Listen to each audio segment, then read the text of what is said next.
Today, let's look at a short story written by a man named William Faulkner. William Faulkner wrote a short story called A Rose for Emily. A Rose for Emily is a good way to study English. Read along and play this recording back at 50% or 75% speed, and you will understand it more easily. Or play it back at full speed on YouTube or any number of the other podcast platforms that you may listen to regularly.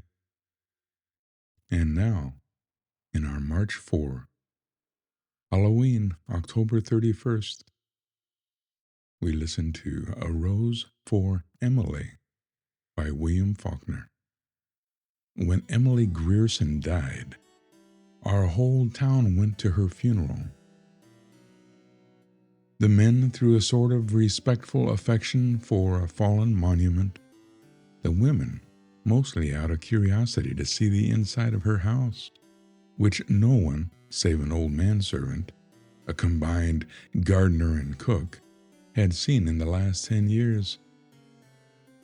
It was a big, squarish frame house that had once been white, decorated with cupolas and spires and scrolled balconies in a heavily lightsome style of the 70s, set on what had once been our most select street. But garages and cotton gins had encroached and obliterated even the august names of that neighborhood. Only Miss Emily's house was left, lifting its stubborn and coquettish decay above the cotton wagons and the gasoline pumps, an eyesore among eyesores.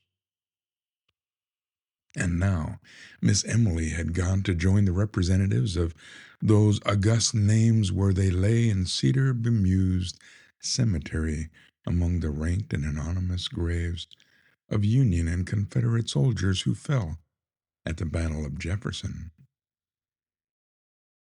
Alive, Miss Emily had been a tradition, a duty, and a care, a sort of hereditary obligation upon the town, dating from the day in 1894 when Colonel Sartoris, the mayor, he who fathered the edict that no Negro woman should appear on the streets without an apron, remitted her taxes, the dispensation dating from the death of her father into perpetuity.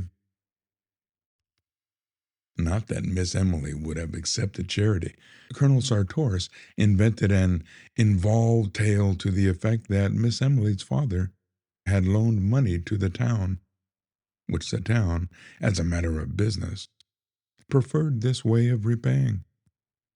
Only a man of Colonel Sartoris' generation and thought could have invented it, and only a woman could have believed it.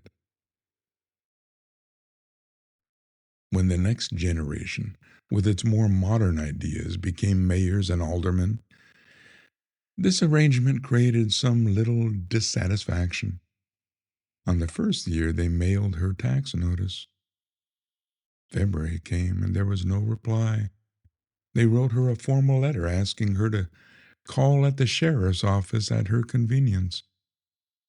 A week later, the mayor wrote her himself, offering to call or to send his car for her, and received in reply a note on paper of an archaic shape in a thin, flowing calligraphy in faded ink, to the effect that she no longer went out at all. The tax notice was also enclosed without comment. They called a special meeting of the Board of Aldermen. A deputation waited upon her, knocked at the door through which no visitor had passed since she ceased giving china painting lessons 8 or 10 years earlier. They were admitted by an old Negro into a dim hall from which a stairway mounted into still more shadow. It smelled of dust and disuse, a close, dank smell. The Negro led them into the parlor, It was furnished in heavy, leather-covered furniture. When the Negro opened the blinds of one window, they could see that the leather was cracked. And when they sat down, a faint dust rose sluggishly about their thighs, spinning with slow motes in a single sunray. On a tarnished gilt easel before the fireplace stood a crayon portrait of Miss Emily's father. They rose when she entered, a small, fat woman in black, with a thin gold chain descending to her waist and vanishing into her belt, leaning on an ebony cane with a tarnished gold head. Her skeleton was small and spare. Perhaps that was why what would have been merely plumpness in another was obesity in her. She looked bloated, like a body long submerged in motionless water, and of that pallid hue. Her eyes, lost in fatty ridges of her face, looked like two small pieces of coal pressed into a lump of dough as they moved from one face to another while the visitors stated their errand. She did not ask them to sit. She just stood in the door and listened quietly until the spokesman came to a stumbling halt. Then they could hear the invisible watch ticking at the end of the gold chain. Her voice was dry and cold. "I have no taxes in Jefferson. Colonel Sartoris explained it to me. Perhaps one of you can gain access to the city records and satisfy yourselves." "But we are the city authorities, Miss Emily. Didn't you get the notice from the sheriff, signed by him?" "I received the paper, yes," Miss Emily said. "Perhaps he considers himself the sheriff. I have no taxes in Jefferson." "But there is nothing on the books to show that. You see, we must go by the. See, Colonel Sartoris. I have no taxes in Jefferson." "But Miss Emily." "See, Colonel Sartoris." Colonel Sartoris had been dead almost 10 years. "I have no taxes in Jefferson." "Toby!" The Negro appeared. "Show these gentlemen out." So she vanquished them, horse and foot, just as she had vanquished their fathers 30 years before about the smell. That was 2 years after her father's death, and a short time after her sweetheart, the one we believed would marry her, had deserted her. After her father's death, she went out very little. After her sweetheart went away, people hardly saw her at all. A few of the ladies had the temerity to call, but were not received, and the only sign of life about the place was the Negro man, a young man then, going in and out with a market basket. "Just as if any man, could keep a kitchen properly," the ladies said. So they were not surprised when the smell developed. It was another link between the gross, teeming world and the high and mighty Griersons. A neighbor, a woman, complained to the mayor, Judge Stevens, 80 years old. "But what will you have me do about it, madam?" he said. "Why, send her word to stop it," the woman said. "Isn't there a law?" "I'm sure that won't be necessary," Judge Stevens said. "It's probably just a snake or a rat that uh, of hers killed in the yard. I'll speak to him about it."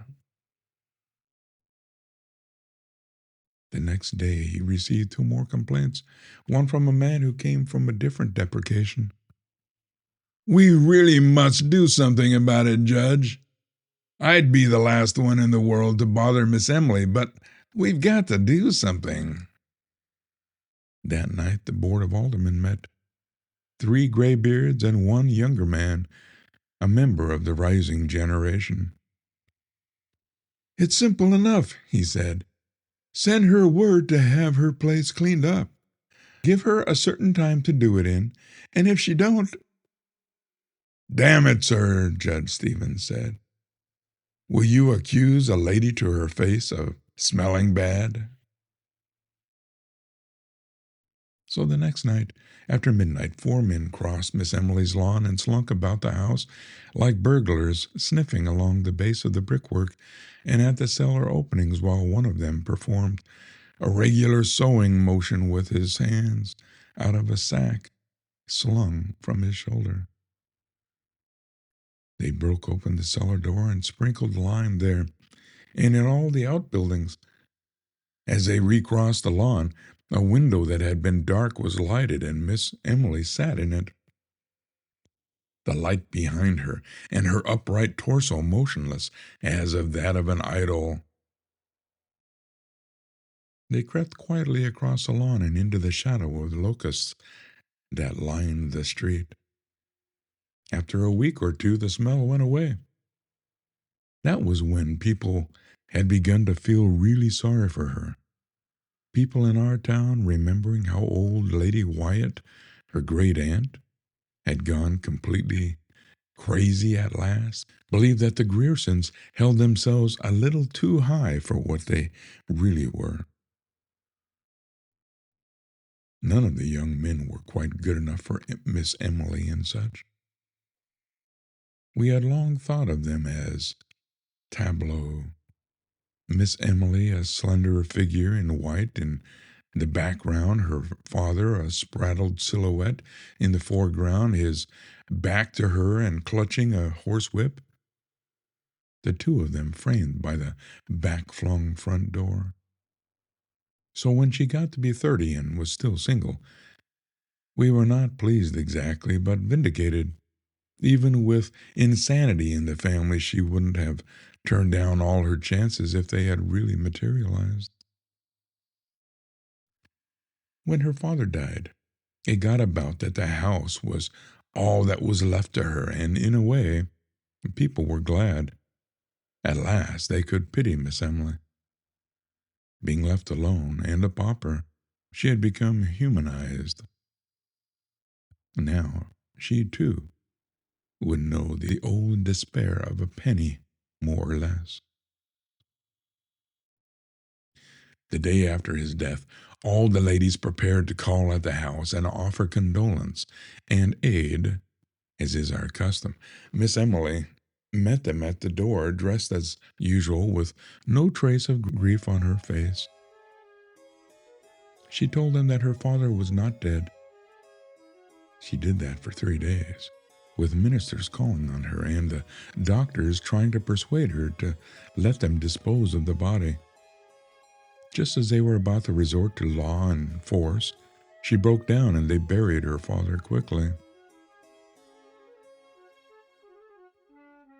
We did not say that she was crazy then. We believed that she had to do that. We remembered all the young men her father had driven away, and we knew that with nothing left, she would have to cling to that which had robbed her, as people will. She was sick for a long time. When we saw her again, her hair was cut short, making her look like a girl, with a vague resemblance to those angels in the colored church windows, sort of tragic and serene. The town had just let the contracts for paving the sidewalks, and in summer after her father's death, they began the work. The construction company came with ends and mules and machinery, and the foreman named Homer Barron, a Yankee, a big, dark, ready man with a big voice and eyes lighter than his face. The little boys would follow in groups and hear him cuss the ends and the ends singing in time to the rise and fall of the picks.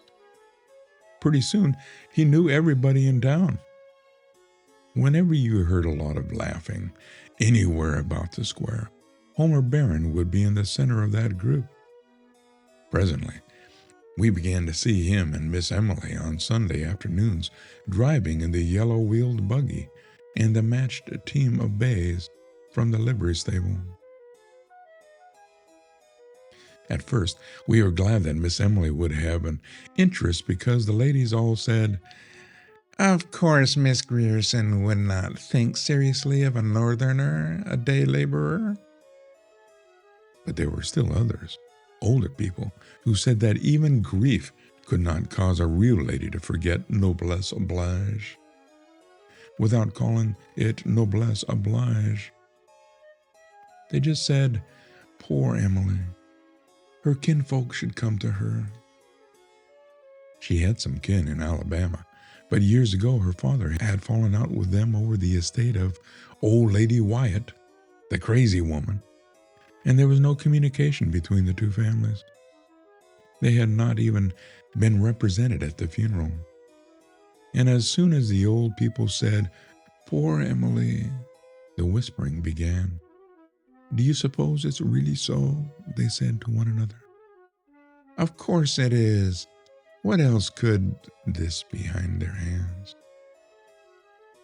Rustling of craned silk and satin behind jealousies closed upon the sun of Sunday afternoon as the thin, swift clop, clop, clop of the matched team passed.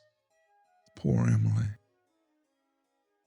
She carried her head high enough, even when she believed that she was fallen.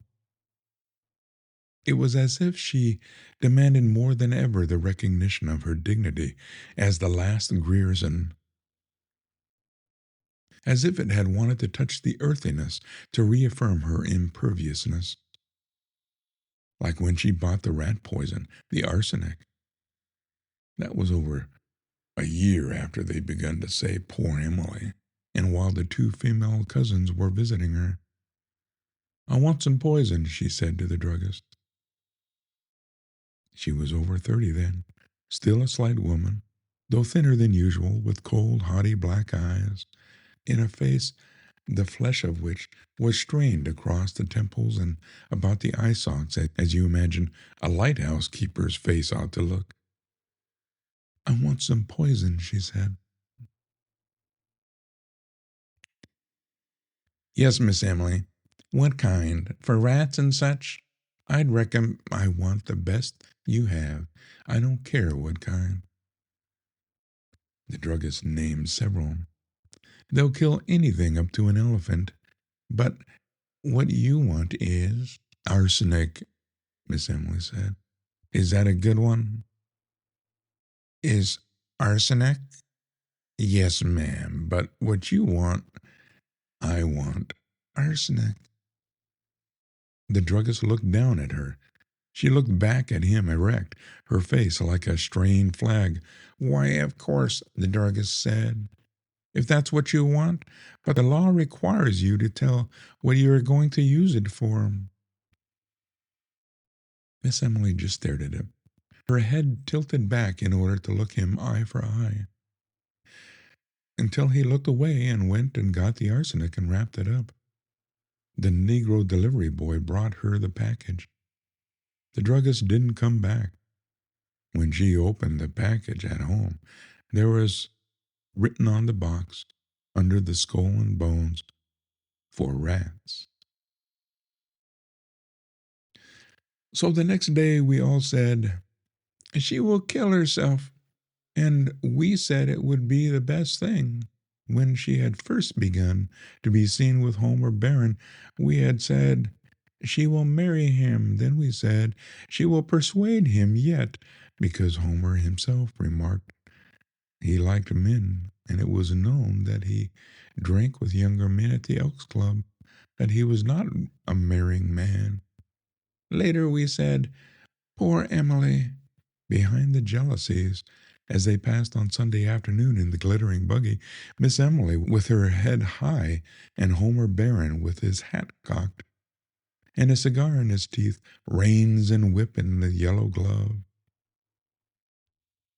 Then some of the ladies began to say that it was a disgrace to the town and a bad example to the young people. The men did not want to interfere, but at last the ladies forced the Baptist minister, Miss Emily's people were Episcopal, to call upon her. He would never divulge what had happened during that interview, but he refused to go back again. And next Sunday, they again drove about the streets. And the following day, the minister's wife wrote to Miss Emily's relations in Alabama. So, she had bloodkin under the roof again, and we sat back to watch developments. At first, nothing happened. Then we were sure that they were to be married. We learned that Miss Emily had been to the jeweler's and ordered a man's toilet set in silver, with the letters HB on each piece. 2 days later, we learned that she had bought a complete outfit of men's clothing, including a nightshirt. And we said, "They are married." We were really glad. We were glad because the two female cousins were even more Grierson than Miss Emily had ever been. So we were not surprised when Homer Barron, the streets had been finished some time since, was gone. We were a little disappointed that there was not a public blowing off, but we believed that he had gone on to prepare for Miss Emily's coming, or to give her a chance to get rid of the cousins. By that time, it was a cabal, and we were all Miss Emily's allies to help circumvent the cousins. Sure enough, after another week they departed. And as we had expected all along, within 3 days Homer Barron was back in town. A neighbor saw the Negro man admit him at the kitchen door at dusk one evening. And that was the last we saw of Homer Barron, and of Miss Emily for some time. The Negro man went in and out with the market basket, but the front door remained closed. Now and then we would see her at the window for a moment, as the men did at night when they sprinkled the lime. But for almost 6 months they did not appear on the streets. Then we knew that this was to be expected too, as if that quality of her father which had thwarted her woman's life so many times had been too virulent and too furious to die. When we next saw Miss Emily, she had grown fat and her hair was turning gray. During the next few years it grew grayer and grayer until it attained even pepper and salt iron gray, when it ceased turning. Up to the day of her death at 74, it was still that vigorous iron gray like the hair of an active man. From that time on, her front door remained closed, save for a period of 6 or 7 years, when she was about 40, during which she gave lessons in china painting. She fitted up a studio in one of the downstairs rooms where the daughters and granddaughters of Colonel Sartor's contemporaries were sent to her with the same regularity and in the same spirit that they were sent to church on Sundays, with a 25-cent piece for the collection plate. Meanwhile, her taxes had been remitted. When the newer generation became the backbone and spirit of the town, and the painting pupils grew up and fell away and did not send their children to her with boxes of color and tedious brushes and pictures cut from ladies' magazines. The front door closed upon the last one and remained closed for good. When the town got free postal delivery, Miss Emily alone refused to let them fasten the metal numbers above her door and attach a mailbox to it. She would not listen to them. Daily, monthly, yearly, we watched the Negro grow grayer and more stooped, going in and out with a market basket. Each December we sent her a tax notice, which would be returned by the post office a week later, unclaimed. Now and then we would see her in one of the downstairs windows. She had evidently shut up the top floor of the house, like the carven torso of an idol of a niche. Looking or not looking at us, we could never tell which. Thus she passed from generation to generation, dear, inescapable, impervious, tranquil, and perverse.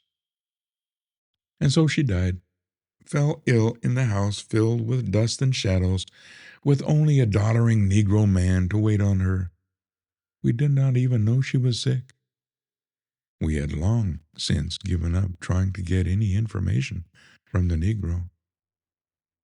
He talked to no one, probably not even to her, for his voice had grown harsh and rusty, as if from disuse. She died in one of the downstairs rooms, in a heavy walnut bed with a curtain, her gray head propped on a pillow, yellow and moldy with age and lack of sunlight. The Negro met the first of the ladies at the front door and let them in, with their hushed, sibilant voices and their quick, curious glances, and then he disappeared. He walked right through the house and out the back and was not seen again. The two female cousins came at once. They held the funeral on the second day, with the town coming to look at Miss Emily beneath a mass of bought flowers, with the crayon face of her father musing profoundly above the bier, and the ladies sibilant and macabre, and the very old men, some in their brushed Confederate uniforms, on the porch and the lawn, talking of Miss Emily as if she had been a contemporary of theirs, believing that they had danced with her and courted her, perhaps, confusing time with its mathematical progression, as the old do, to whom all the past is not a diminishing road, but instead a huge meadow which no winter ever quite touches, divided from them now by the narrow bottleneck of the most recent decade of years. Already we knew that there was one room in that region above the stairs which no one had seen in 40 years, and which would have to be forced. They waited until Miss Emily was decently in the ground before they opened it. The violence of breaking down the door seemed to fill this room with pervading dust. A thin, acrid pall as a tomb seemed to lie everywhere upon this room, decked and furnished as for a bridal. Upon the valance curtains of a faded rose color, upon the rose-shaded lights, upon the dressing table, upon the delicate array of crystal and the man's toilet things backed with tarnished silver so tarnished that the monogram was obscured. Among them lay a collar and a tie as if they had just been removed, which, lifted, left upon the surface a pale crescent in the dust. Upon a chair hung the suit, carefully folded. Beneath it, 2 mute shoes and the discarded socks. The man himself lay in the bed. For a long while we just stood there looking down at the profound fleshless grin. The body had apparently once lain in the attitude of an embrace, but now the long sleep that outlasts love, that conquers even the grimace of love, had cuckolded him. What was left of him, rotted beneath what was left of the nightshirt, had become inextricable from the bed in which he lay, and upon the pillow beside him lay that even coating of the patient and biting dust. Then we noticed that in the second pillow was the indentation of a head. One of us lifted something from it, and leaning forward, that faint and invisible dust dry and acrid in the nostrils, we saw a long strand of iron gray hair.